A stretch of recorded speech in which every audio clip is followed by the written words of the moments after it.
용기조, 그렇죠? 용기조 안 나오면은 다들 하면서 거기 가봤냐고 꼭 물어보더라고요. 그래서 저희 아버지 방에 들어가면은 조용기 목사님이랑 사진을 이렇게 악수하는 사진인데 그걸 얘기하면 다들 이렇게 좋아했던 그런 기억이 있습니다. 이런 대형 교회뿐만 아니라 우리 주변엔 교회가 참 많습니다.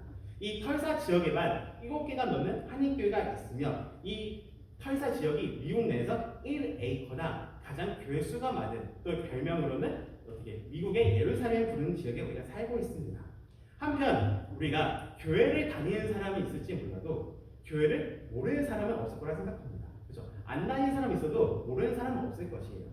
믿음이 없어도 어떻게 1년에 한 번씩은 크리스마스 때나 또 이스터 때나 이렇게 복음의 말씀을 들을 기회가 있다고 저는 생각합니다.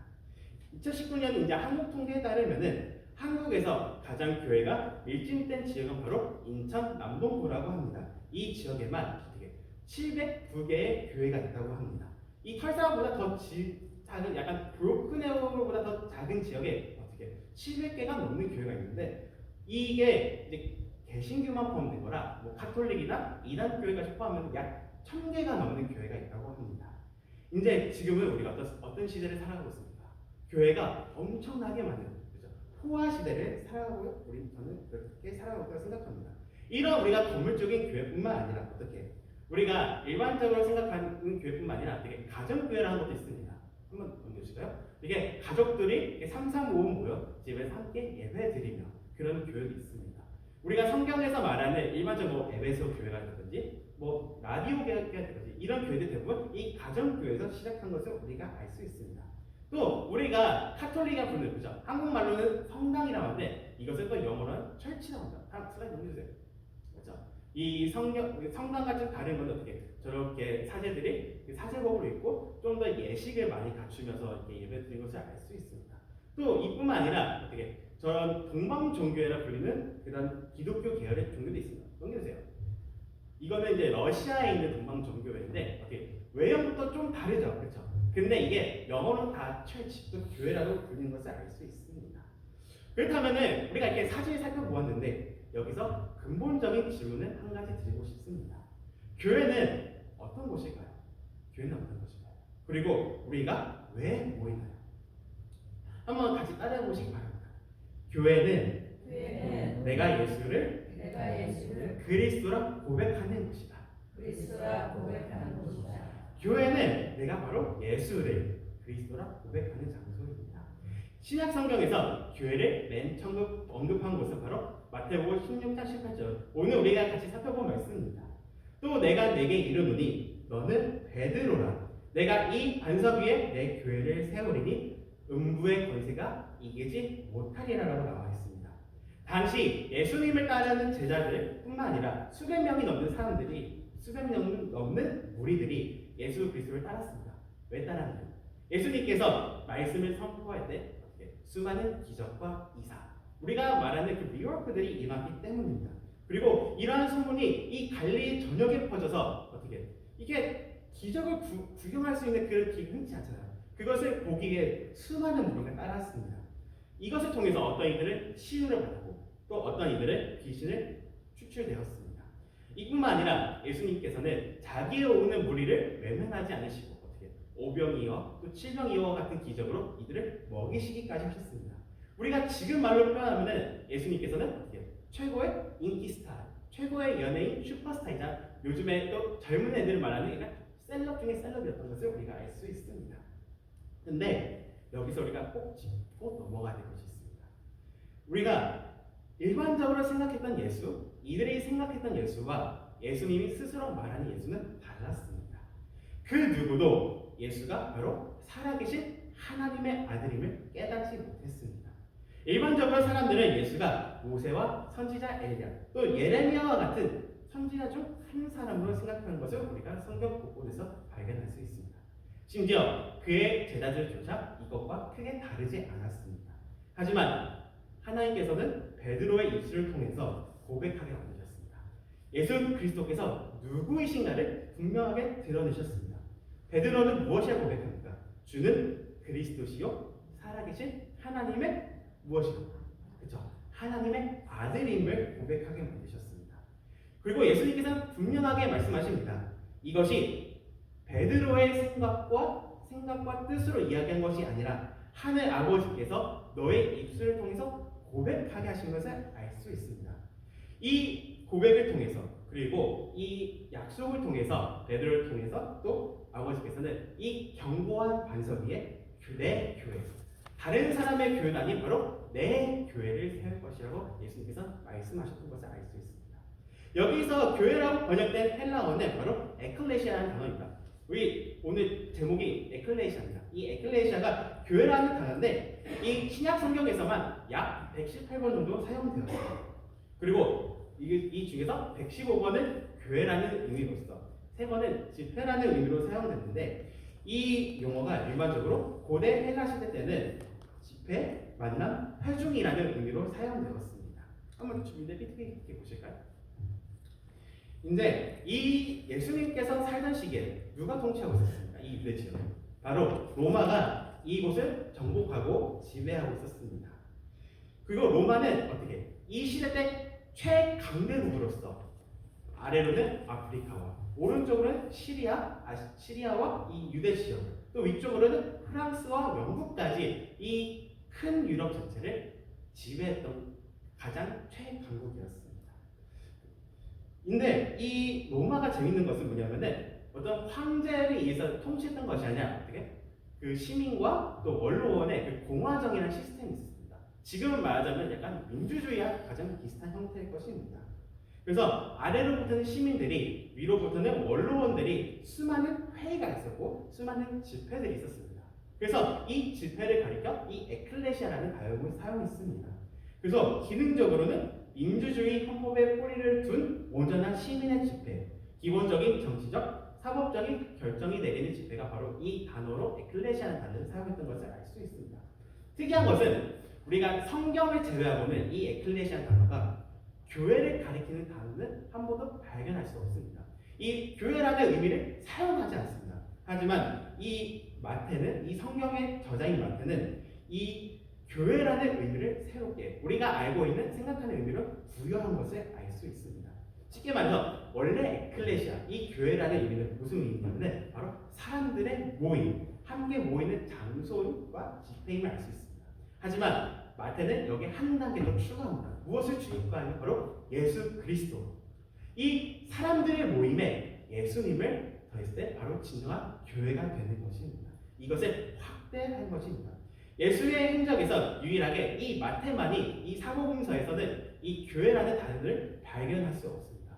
한번 찾아보세요. 찾아서 발견하시면 제가 어떻게 큰 선물 하나 드리겠습니다. 아파트를 드릴까요? 왜냐? 없기 때문에 제가 이렇게 자신 있게 얘기할 수 있습니다. 마태는 단순하게 예수를 따르는 무리가 아니라 예수가 그리스도시고 바로 하나님의 아들임을 고백하는 집단인 것을 분명하게 가리키고 있습니다. 그리고 예수님께서는 이 교회를 가리켜 바로 마이 철치라고 표현하신 것을 알 수 있습니다. 즉 교회라는 집단은 예수에게 온전하게 소속된 집단입니다.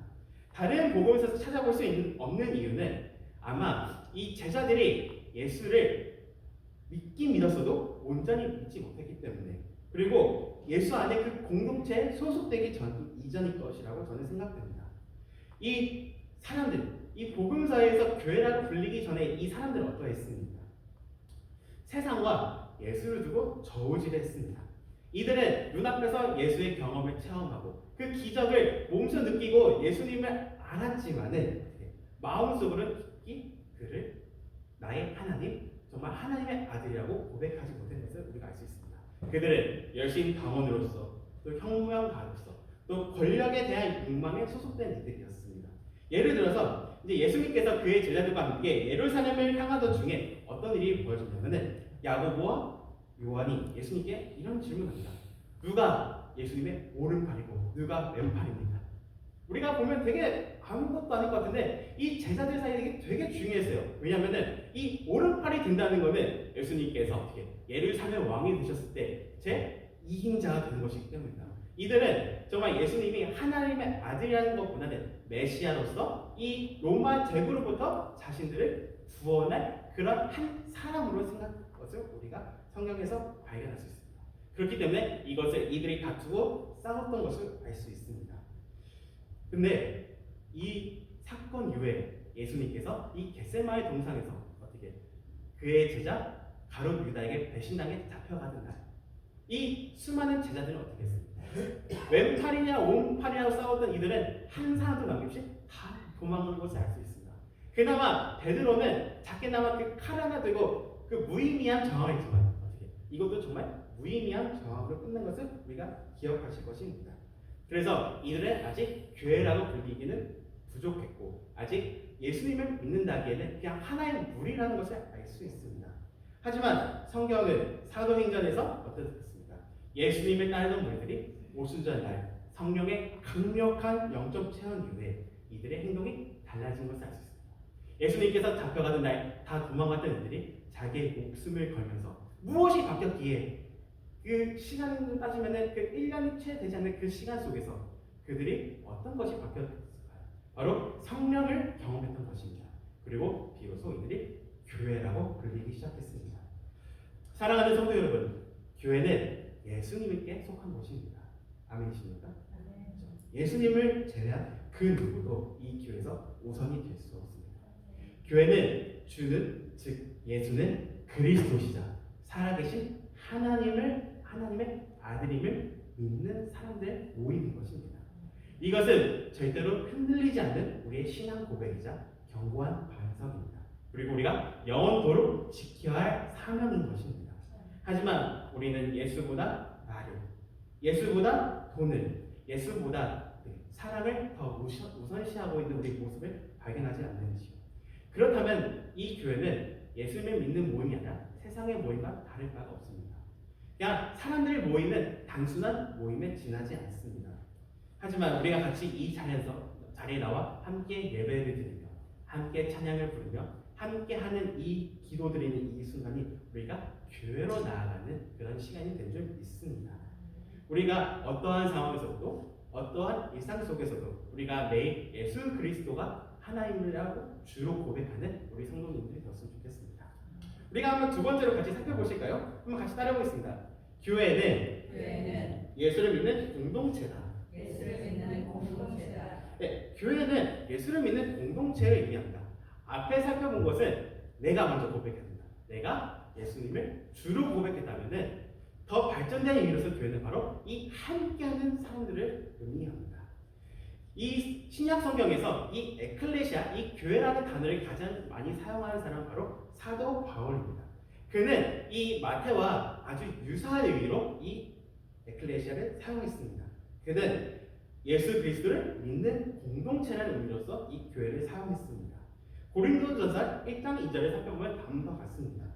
고린도에 있는 하나님의 교회 곧 그리스도 예수 안에서 거룩하여지고 성도라 부르심을 받는 자들과 또 각처에서 우리 주 곧 그들과 우리의 주 되신 예수 그리스도의 이름을 부르는 모든 자들에게라고 나와 있습니다.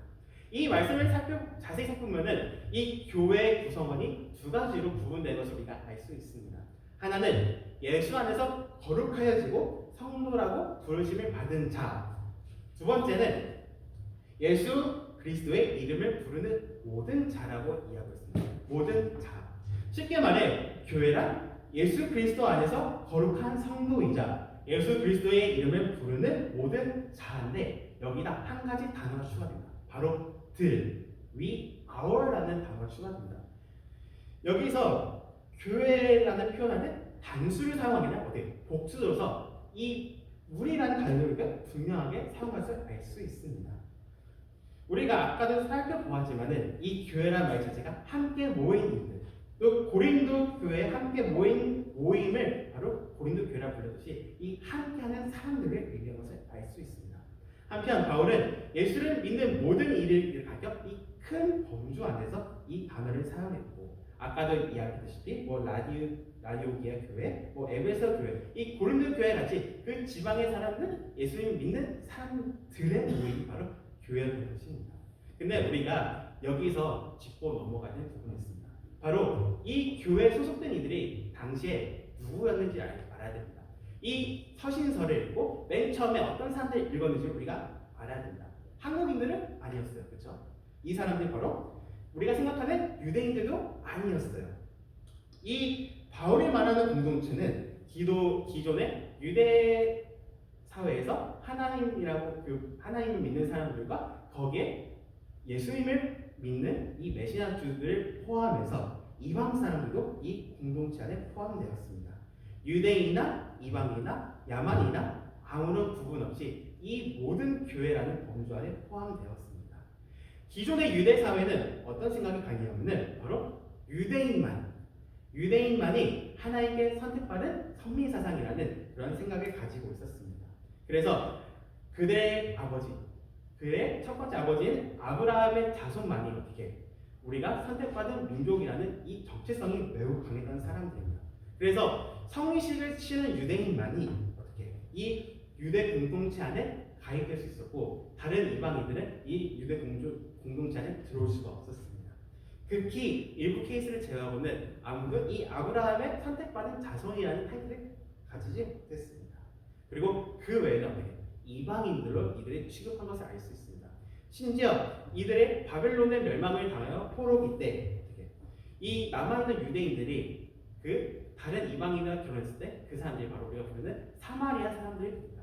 근데 이들이 이방인과 결혼했기 때문에 이들을 유대인으로 받아들이지 않고 이 사마리아 지역으로 몰아내서 이들을 사마리아인이라고 취급하면 민족의 배신자로서 그들을 경계하고 핍박하고 어떻게 억압한 것을 우리가 기억할 수 있을 것입니다.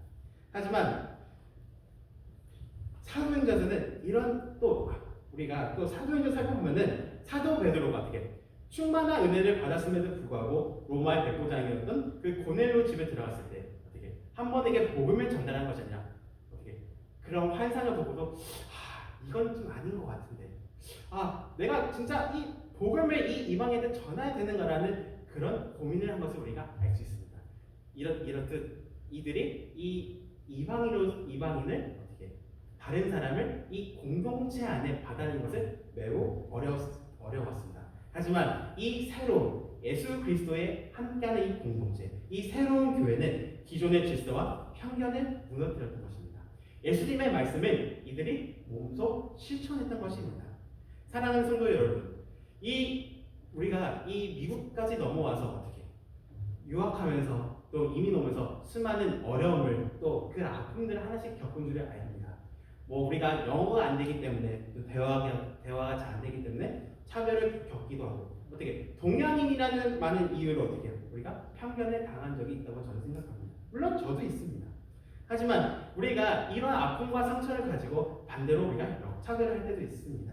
또 이러한 스트레스를 어떻게 우리가 내 주변의 이웃을 향해 또 우리가 교인들이 향해 어떻게 짜증내고 화내고 그런 모습을 봤던 것을 저는 알고 있습니다. 하지만 우리가 그런 세대 간의 갈등 또 오래된 인간관계 이런 것들이 교회를 하나 되지 못하게 하는 그 요소들을 우리가 과감하게 내려놓고 정말 예수 그리스도의 사랑으로 하나 되길 소망합니다. 우리가 정말 그 예수 그리스도의 그 말씀 예수님께서 가장 큰 계명이라고 말씀하시죠. 바로 하나님을 사랑하고 내 이웃을 사랑했다는 이 말씀을 우리가 깊게 지키길 소망합니다. 우리가 이 계명이 반드시 지켜야 할 우리의 사명인 줄 믿습니다. 내 안에 가지고 있는 죄악의 본성을 내려놓고 욕심을 내려놓고 내 이웃을 내가 먼저 사랑하고 용서하며 나아가며 정말 이 교회라는 하나의 공동체가 되시길 간절히 바랍니다. 이것은 내 힘으로는 할 수 없습니다. 내 마음과 내 뜻대로는 결코 할 수 없습니다. 하나님께서 나를 사랑하고 용서하셨기 때문에 그 은혜에 힘입어 우리가 용서하실 줄을 믿습니다. 그리고 이것이 하나하나 쌓여서 진정한 예수 그리스도를 믿는 공동체가 될 줄을 저는 믿습니다. 우리가 마지막으로 같이 살펴보고 원합니다. 한번 같이 따라해 보실까요? 교회는 하나님의 몸이다. 교회는 하나님의 몸입니다. 고린도전서 12장 27절 이렇게 나와 있습니다. 너희는 그리스도의 몸이요 지체의 각 부분이라. 이뿐만 아니라 골로새서에서도 이와 같은 문구를 발견할 수 있습니다. 나는 이제 너희를 위하여 받은 괴로움을 기뻐하고 그리스도의 남은 고난을 그의 몸된 교회를 위하여 내 육체에 채우노라. 바울은 교회가 사람들이 모이는 집단에서 어떻게 하나님의 몸이라는 이런 큰 틀로 의미를 확장한 것을 알 수 있습니다. 쉽게 말해서 우리가 현대에 생각하고 이 교회라는 개념을 이 사도 바울이 편지에서 알려준 것입니다. 에베소서는 아예 대놓고 예수 그리스도는 바로 교회 머리라는 것을 설명하고 있습니다. 또 이렇게 나왔습니다. 또 만물을 그의 발 아래 복종하게 하시고 그를 만물 위에 교회 머리로 삼으셨느니라. 에베소서 1장 22절입니다. 종합적으로 살펴볼 때 교회는 세상의 모든 만물의 주관자이시자 머리신 예수 그리스도를 믿고 따라가는 각 몸이자 각 지체의 우리가 그 부분인 것을 알 수 있습니다. 또한 머리이신 예수 그리스도께서 세상의 죄를 위하여 괴로움과 고난을 받으신 것처럼 우리도 그를 따르는 몸으로서 각 지체로서 고난에 동참해야 하는 것을 의미하고 있습니다. 이 서신서를 쓰던 시기에 이 아까 로마가 통치하고 있었다고 했잖아요. 근데 이 로마가 통치하던 이 시기에는 대대적인 박해가 있었습니다. 그 예수 그리스도를 믿는 그 믿음 하나만으로도 내 목숨을 기꺼이 내놓아야 되는 상황이었습니다. 어떤 이들은 잡혀서 순교를 당하기도 하고 어떤 이들은 카타콤이라 불리는 그 지하 묘지로 파고 들어가 빛 한 줌 없는 그곳에서 신앙을 지키기 위해 평생을 지키기 위해 그곳에서 생을 마감한 것을 알 수 있습니다. 하지만 이들이 신앙을 결코 놓치지 않았기에 이후에 로마가 기독교가 그 공인이 되는 이 로마의 기독교가 되는 그런 놀라운 역사가 펼치지 않습니다. 이 바울은 이런 박해를 겪고 있는 사람들 그리고 우리들에게 용기를 북돋아주기 위해 또 진정한 교회가 무엇인지를 알려주기 위해 이 서신서를 썼습니다. 우리가 이렇게 팔사는 그래도 비교적 되게 그 크리스천과 좀 친근한 도시예요. 그래서 신앙 생활을 하고 있다는 것에 어떻게 부끄러움이 없고 어떻게 당당하게 얘기할 수 있어요. 근데 당장 한국만 하더라도 어떻게 저기 LA나 이런 대도시만 가더라도 신앙을 가지고 있고 지키는 것이 매우 어려운 시기에 살고 있습니다. 이 신앙을 지키는다는 것이 어떤 의미인지 그리고 이것을 통해서 무엇을 위한지 우리가 같이 살펴보기 원합니다. 이제 제가 작년에 처음 강단에 있었을 때 이제 한 분이 저한테 이렇게 얘기했어요. 이제 코로나 때 우리 교회 진짜 망할 줄 알았대요. 이게 보면은 망할 줄 알았는데 어떻게 하나님께서 이렇게 잘 어떻게 하시는 게 너무나 신기하다고 이렇게 얘기해 주셨습니다. 물론 이렇게 다양한 의견이 있지만은 저는 하나님께서 분명하게 하나님께서 하셨다는 것을 저는 믿습니다. 코로나 기간 동안에 어떻게 재정이 좋은 교회, 훌륭한 목사님인 교회, 또 성도의 규모가 꽤 있는 교회들도 버티지 못하고 문 닫은 교회가 엄청나게 많습니다. 그렇죠? 하지만 그 어려운 상황 속에도 우리가 이곳에 나와서 기도하고 믿음을 지켰습니다. 근데 저는 이게 우리로 힘만으로는 결코 할 수 없다고 저는 생각합니다. 하나님 항상 함께 하셨기 때문에 하나님께서 우리의 기도에 응답하셨기 때문에 우리가 이 자리인 줄 믿습니다. 저는 또한 하나님께서 분명하게 이 교회를 향해 마지막 시대를 걸어가고 있는 우리들을 향해 맡겨진 사명이 있을 줄을 믿습니다. 그때는 방언하는 이들이, 예언하는 이들이, 또 성령으로 감화받은 이들이 말씀을 선포하고 이 공동체 안에 진정한 예수 그리스도의 공동체가 되죠. 또 우리가 하나님의 각 지체가 될 줄을 믿습니다. 그때 우리가 그 맡기신 사명에 따라 그 어려운 길을 걸어가고 함께 이겨낼 줄을 믿습니다. 우리가 어떻게 보면은 정말 나라는 존재는 너무 미약합니다.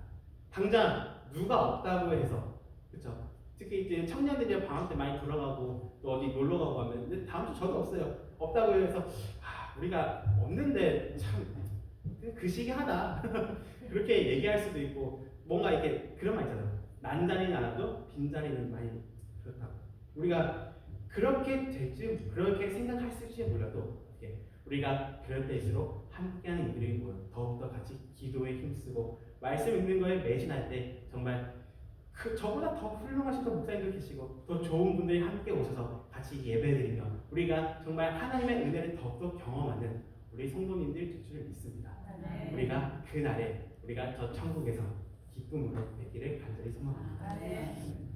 우리 이 시간 같이 찬양 부르며 나가겠습니다.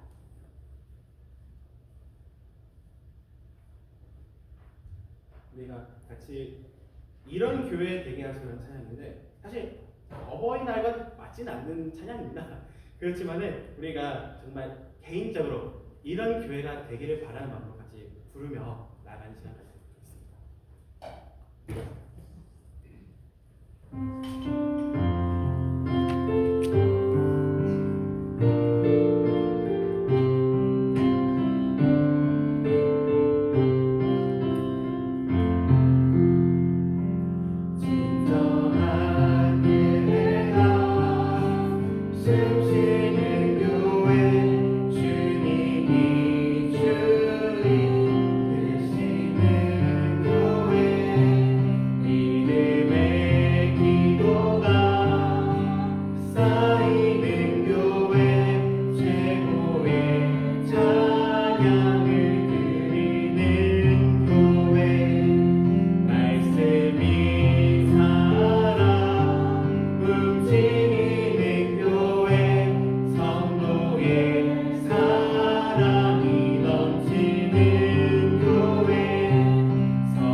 주의 전을 찾은 모든 심령들 하나님 이 시간 주의 능력의 손을 펴셔서 오르만져 주시고 주님의 은혜와 사랑을 충만케 하여 주심으로 세상을 넉넉히 싸워 이겨나갈 수 있는 하나님의 군사들이 다 되어지도록 축복하여 주옵소서. 이제 마지막 주간 또 이곳에서 예배드리고 떠나가는 우리 정성경 목사님 그 발걸음을 주께서 주장하여 주시고 복된 길로 인도하여 주시고 하나님 앞에 귀한 영광 돌릴 수 있는 하나님의 목회자로 하나님의 사자로 우뚝 서게 하여 주옵소서. 오늘 어버이날을 맞이하여 하나님 자녀를 낳고 기르는 모든 심령들의 수고와 노고를 기억해 주시며 많은 마음의 아픔과 때때로 그 수고들이 하나님 헛되지 아니하여 우리 자녀들이 참으로 아름답게 성장히 나아갈 수 있도록 하나님 가정가정마다 축복해 주옵소서. 우리의 마음 가운데 부모님들이 누구나가 다 있습니다. 나 자신도 불효자였었고 많이 속을 썩였던 어려운 부분들도 남아 있습니다. 하나님, 그분들의 수고와 노고가 있었기에 오늘의 우리가 있는 줄을 믿습니다. 그 수고와 노고를 기억하게 하시고 기회가 될 때마다, 형편이 될 때마다 우리에게 주신 부모를 돌아볼 수 있는 복된 마음 갖게 하여 주옵소서. 지금은 우리를 죄악에서 건지신 예수 그리스도의 크신 은혜와 하나님 아버지의 무한하신 다함이 없으신 그 사랑하심과 성령 하나님의 때마다 도와주시는 그 역사하심이 오늘 예배하며 주 앞에 영광 돌리는 사랑하는 모든 심령들 머리머리 위에, 저들의 가정과 직장과 산업 위에 지금부터 영원토록 함께 계시옵기를 간절히 축원하옵나이다.